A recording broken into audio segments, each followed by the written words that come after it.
I'm going to show you how to test to see if you have good ankle mobility. You're going to perform this on each side. You're going to place your thumb against the wall, just like this, and then you're gonna line your big toe up with your pinky. Now, in this position, without shifting the hips, you're gonna keep your hips square. You're going to keep your back straight, and you're gonna allow your knee to touch the wall or try to touch it without your heel lifting.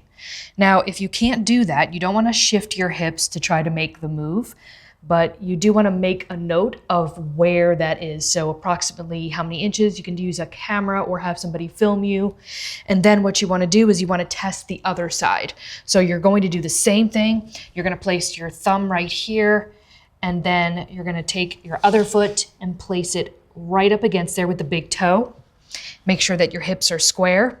Keep the heel glued to the floor, and then bring your knee in. So you wanna do this without actually shifting. So if this knee won't touch but the other knee will, then you know that you need to work on one side more than the other. Poor ankle mobility can affect your knees, and you can be more prone to your knees caving in when you're doing things like squats or lunges. Without proper ankle mobility, that can affect your hips by compensating and not being able to move properly, which can cause pain in the outer hip area, the hip flexors, and it can even cause weak glutes. In addition, poor ankle mobility can affect your ability to get into deep squats. In addition, this can also put stress on your lower back, because if your ankles and your hips can't absorb the load properly, then your lower back is often a compensating factor. And one of the biggest problems to poor ankle mobility that affects everyone is walking mechanics. Every step that you take requires the ankle to move forward over the foot. If that doesn't happen properly, limited motion affects your gait,